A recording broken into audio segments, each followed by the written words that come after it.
Hey guys, I am doing the study guide for test 20A. This test does have quite a few more word problems. There's some newer things, but it's not complicated math, just some of the newer concepts we've done. Okay, on problem 1, it says the ratio of sparrows to finches is 3 to 4. So notice I put an S over the F. So that means sparrows over finches is 3 to 4. If there are 12 sparrows, well, how many finches are there? This is the same thing. It's just a proportion story problem. So do your butterfly wings.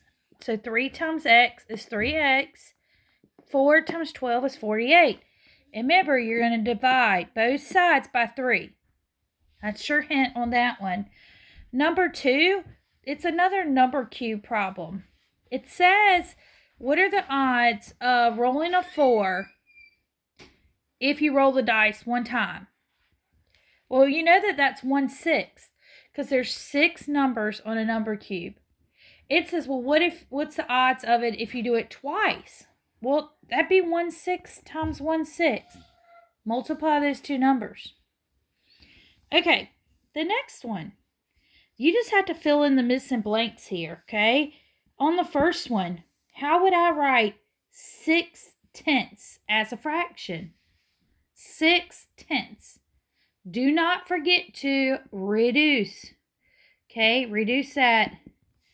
Now, remember to make it a percent, all you have to do, once you reduce, let's say if you have 6 over 10 and I put it equal to 100, how many times does 10 go into 100? 10. What is 10 times 6? And that gives you what you need to know for B. Now, on number 4, remember percent always goes over 100. So for the fraction, you're going to put 5 over 100. You are going to reduce. Once you get that reduced fraction, you can put it in the decimal form, okay? For number 5, don't let this one trick you. You know you're supposed to multiply 3/5 times 30, right? But that's going to give you how many finished. So you're going to have to take this answer. You're going to have to take this answer, 3 times 6, but then you're going to have to subtract it from 30. So you'll have to say 30 minus whatever your answer is there to get how many did not finish. Because you just figured out how many did finish. Okay? On number 6, what is the area of the parallelogram? Well, you know that a parallelogram is base times height. Remember, I've told you so many times in class, height is what's going straight up and down. So you know your height is 12, right? And the base means bottom. So what number's at the bottom? Okay, multiply it out. Now for the perimeter, all you have to do is, you can either say 2 times length plus 2 times width, or 2 times base times 2 times height, either one. Or you can just add up the 4 sides, okay? On this one, they tell you what the height is, but you're not using the 12.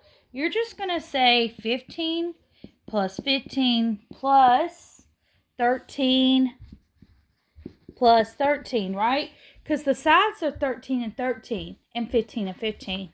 We're not worried about the height when we're doing perimeter. You only worry about the height when you're doing area. Okay, going down to number 8. This is another like alternate interior or complementary angles. So they want you to know, they tell you that angle 2 is 80 degrees. So I'm looking at the picture, right? I see where angle 2 is. And then it says to find angle 6. Well, guess what? Here, I'm going to try to simulate. You know that I'm not a very good drawer. So if this is angle 2, and this is angle 6. They are in the same placement to the right of that transversal. Remember, we call them corresponding angles. And corresponding angles, hint, hint, they are always equal. So if angle 2 is 80, there's only one thing possible that angle 6 can be. Okay, the next one is a fun one.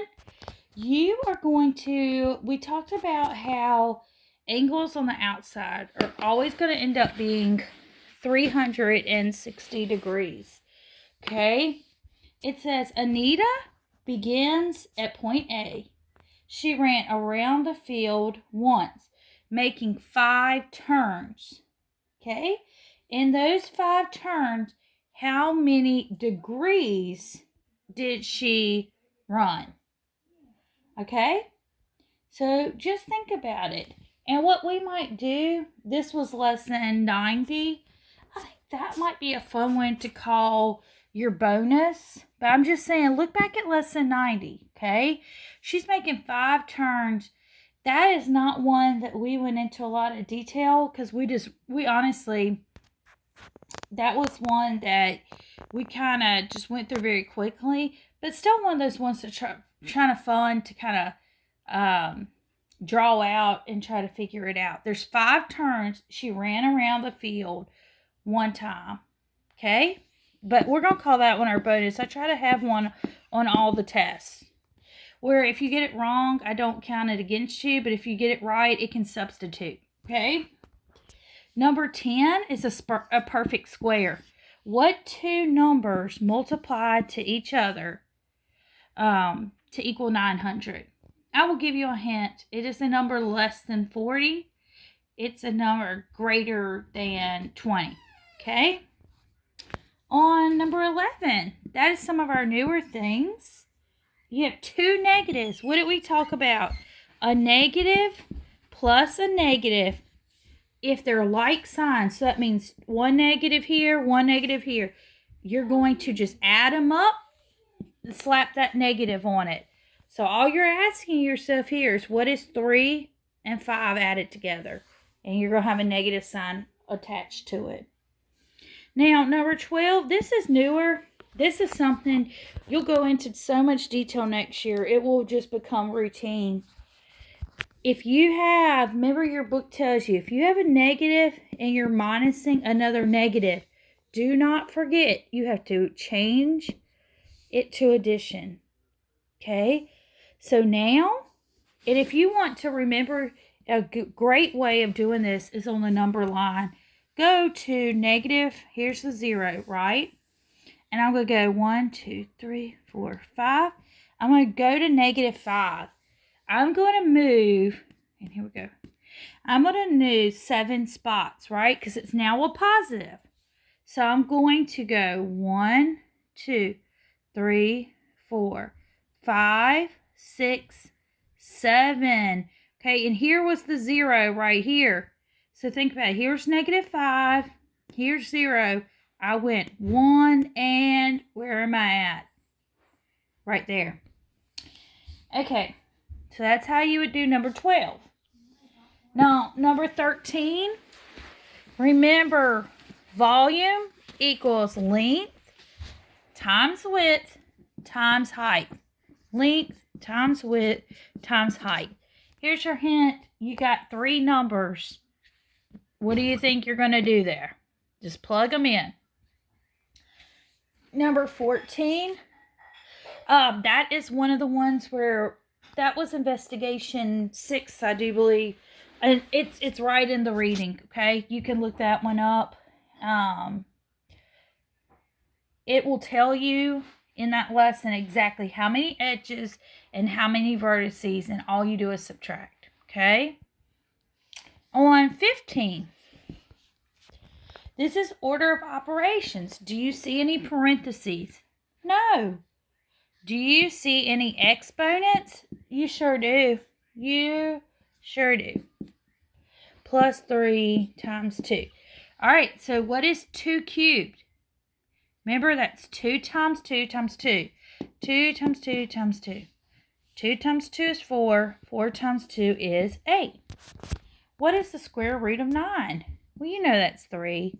And then we're just going to add our plus 3 times 2.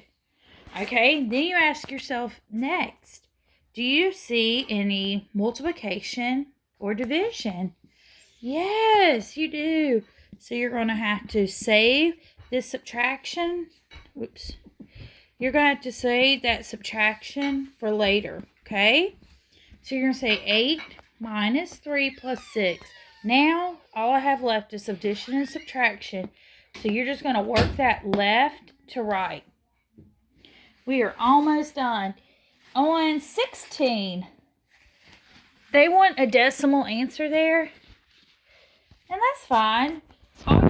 All they want you to do is on 16. What is 4 and what's a half as a decimal? You know it's 0.5. So they just want you to write it out.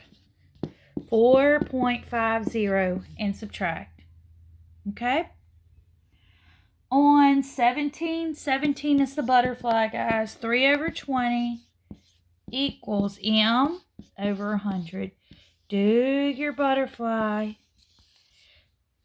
20 times m is 20m.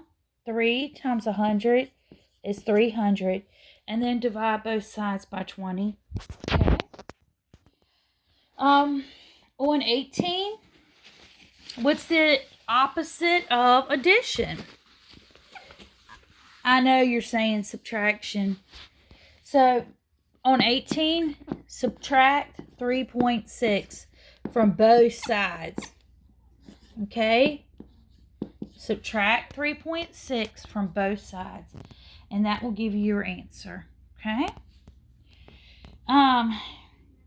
19. It says it's 6 a.m. This is one of the type of problems we just did. At 6 a.m., the temperature was -6. By noon, it had risen to 12. How many degrees total? So look, you got to draw out your number line here. 1, 2, 3, 4, 5, 6. Here's my -6, right? Here's 0. And it went all the way up to 12.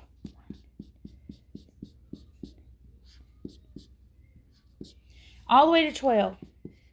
Well, we know it went 12 spots, right? But it also went from -6 to 0.